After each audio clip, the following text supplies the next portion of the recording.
너희는 세상의 소금이니 소금이 만일 그 맛을 잃으면 무엇으로 짜게 하리요? 후에는 아무 쓸데없어 다만 밖에 버려져 사람에게 밟힐 뿐이니라. 너희는 세상의 빛이라. 산 위에 있는 동네가 숨겨지지 못할 것이요 사람이 등불을 켜서 말 아래 두지 아니하고 등경 위에 두나니 이러므로 집안 모든 사람에게 비치느니라. 이같이 너희 빛이 사람 앞에 비치게 하여 그들로 너희 착한 행실을 보고 하늘에 계신 너희 아버지께 영광을 돌리게 하라. 사랑하는 성도 여러분, 안녕하세요. 2025년 우리 추수감사절 우리 캠페인을 함께 하고 있습니다.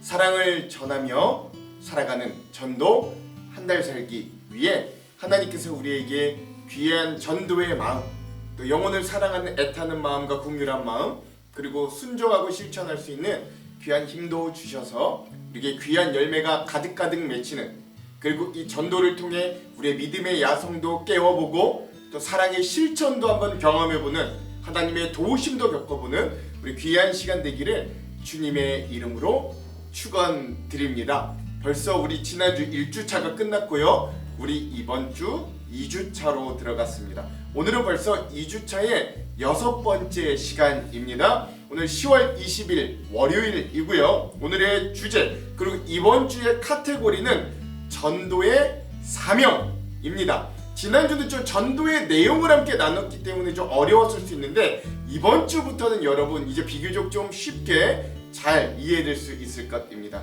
전도의 사명 카테고리고요. 오늘의 주제는 빛과 소금입니다. 본문의 말씀은 마태복음 5장 13절에서 16절의 말씀, 유명한 말씀이죠. 이런 말씀입니다. 오늘 본문의 말씀은 예수님께서 산상수훈의 말씀으로 제자들에게 알려주시는 말씀입니다. 낮은 언덕에 모인 제자들, 이 산이라고 높은 산은 아니고요, 이제 낮은 언덕, 뭐 이런 동네 뒷산 정도, 그런 낮은 언덕에 모인 제자들은 주님의 말씀에 대해 귀를 기울였습니다. 그리고 예수님은 하나님 나라가 어떤 곳인지 그 산 언덕에 모여있는 제자들에게 하나님의 나라의 백성은 어떤 의미의 삶을 살아가야 하는지를 알려주시는 게 산상수훈이잖아요. 먼저 예수님은 팔복에 대해 말씀하십니다. 저희가 기존에 가지고 있던 세상의 복, 그런 거 더 이상 추구하지 말고 하나님께서 기뻐하실 진짜 복을 얻으라는 거죠. 그 복은 마음이 가난한 복, 애통한 심령을 가진 복, 온유한 복, 의에 줄이고 목마른 복, 긍휼히 여김을 받는 복, 마음이 청결한 복, 화평케 하는 복, 의를 위하여 심지어 박해를 받는 복, 이런 8가지, 즉 기존의 복의 개념을 거꾸로 흔들어 세상의 행복과는 달리 영혼을 만족시키는 참된 복을 산상수훈에서 가장 먼저 제시하는 거예요. 그 이후에 예수님은 제자들이 어떠한 모습으로 우리가 세상을 살아가야 될지를 말씀해 주십니다. 그게 바로 오늘 본문의 말씀인데요. 먼저 13절을 한번 읽어볼게요. 어떤 모습으로 살아가야 되는가? 13절이요. 읽겠습니다. 시작. 너희는 세상의 소금이니 소금이 만일 그 맛을 잃으면 무엇으로 짜게 하리요? 후에는 아무 쓸데없어 다만 밖에 버려져 사람에게 밟힐 뿐이니라. 아멘. 그렇습니다. 예수님은 우리에게 너희는 세상의 소금이다 라고 말씀하셨습니다. 근데 왜 하필 소금입니까? 소금은 음식을 짜게 만드는 것뿐만 아니라 음식이 썩지 않게 도와주는 역할을 한다고 하지요. 예전에는 냉장고가 없었을 때 고기나 생선을 오랫동안 보관하려면 반드시 소금에 절여야 됐습니다. 소금에 뿌려야지 근데 그나마 덜 상하고 오래 보관해 먹을 수 있는 거예요. 이처럼 예수님은 우리에게 세상의 나쁜 생각들이나 죄로 썩지 않도록 막아주는 사람이 되라고 하신 역할을 우리가 소금이다, 소금된 그리스도인이다 라고 표현하신 것입니다. 우리의 마음속에 이런 예수님의 사랑과 진리가 있으면 그것만으로도 세상이 조금 더 따뜻해지고 깨끗해질 수 있음을 또한 우리에게 이야기해 주는 것이죠. 근데 너희는 소금이라는 선언 이후에 예수님은 조금 엉뚱한 이야기를 하시는 것 같아요. 그게 뭐냐? 소금이 짠맛을 잃으면 쓸모가 없어진다는 이 말입니다. 그렇다면 소금이 짠맛을 잃는다는 건 무슨 의미일까요? 사실 우리가 맛을 잃은 소금을 먹어본 적이 한 번도 없잖아요. 어떻게 소금이 짠맛을 잃어버립니까? 그런데 예수님이 사시던 이 당시 이스라엘의 상황에서 소금이 만들어지는 과정을 보면 이 말씀이 뭔지를 좀 이해할 수 있다고 합니다. 제 성경 연구 이런 자료들 찾아보니까 예수님 말씀대로 그 당시에 소금은 소금인데 짜지 않았던 불순한 소금이 있었습니다. 그건 소금을 만드는 과정에서 다른 물질들이 많이 섞이면 이 소금이 결국 짠맛이 없는 소금이 돼버리더라는 거예요.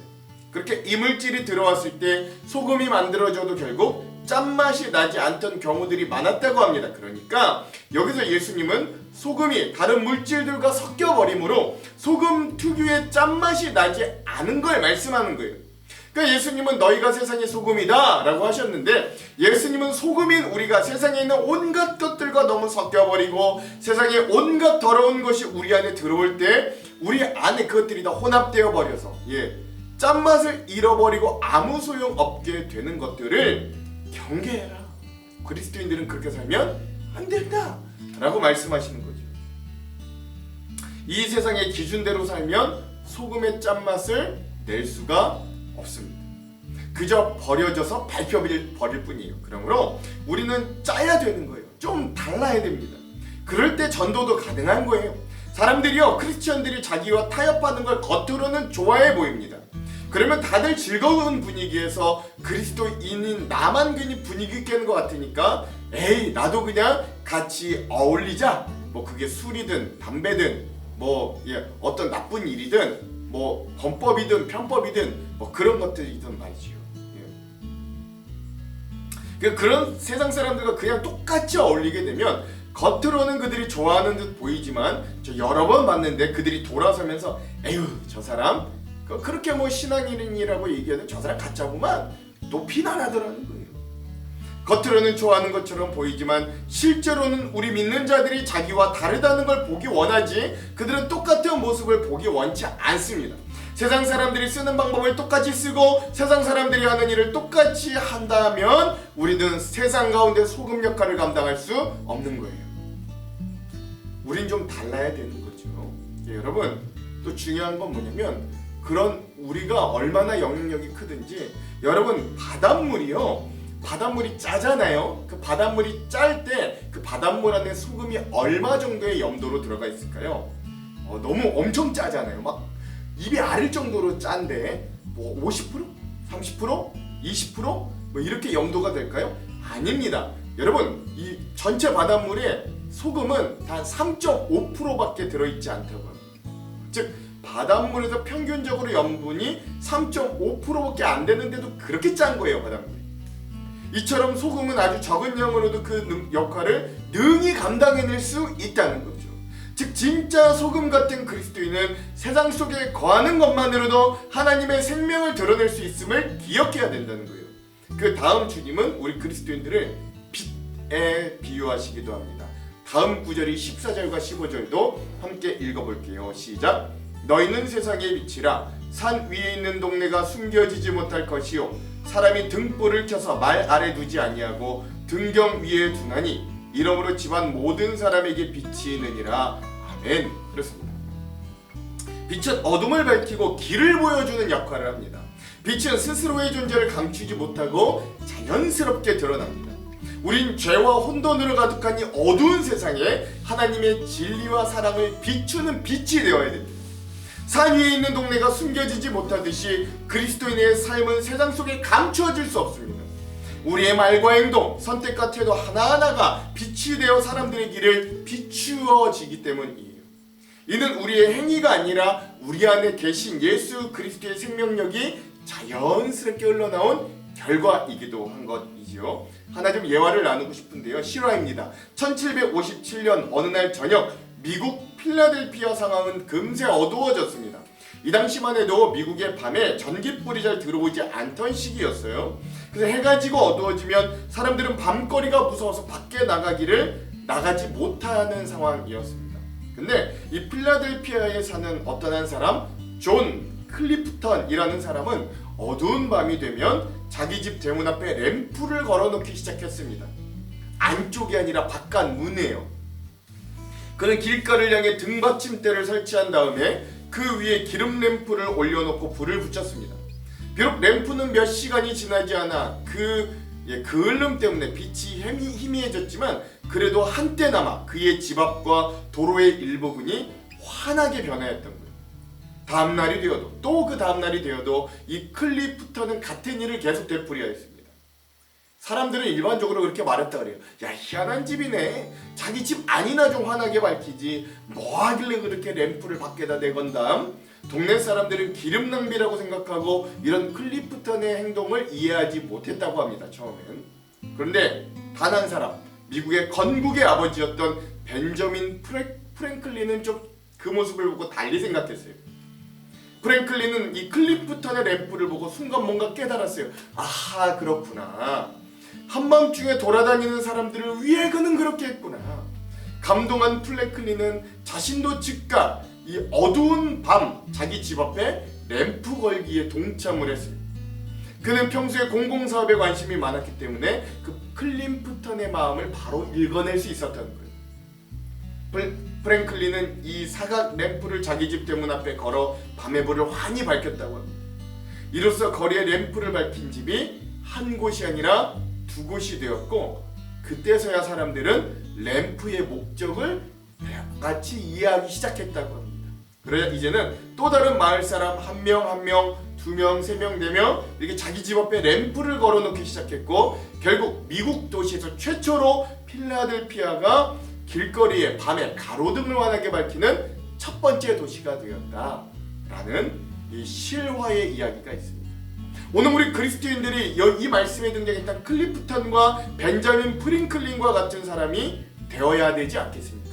세상은 이미 어둡다고 포기할 게 아니라 우리가 빛이 먼저 되어 밝히기를 시작하면 사람들은 그 빛을 보고 어둠 속에서도 방향을 찾아 더 이상 길을 헤매지 않게 될 거예요. 어두운 밤거리를 더 이상 두려워하지 않아도 되고, 그 빛이 전염되어 우리 주변의 모든 예수 그리스도라고 하는 그 빛의 은혜 가운데 밝도록 살게 되는 거예요. 이처럼 그리스도인은 어두운 세상 속에서 예수님의 사랑과 진리를 보여주는 빛된 존재가 되어야 합니다. 그러나 빛이 된다는 건 여러분 또 하나 좀 자기희생을 의미하기도 해요. 마치 여러분 초가 있잖아요. 초가 빛을 내기 위해서는 자기의 몸을 태워야 하는 희생과 촛농이라고 하는 눈물을 흘려야 하듯이 말입니다.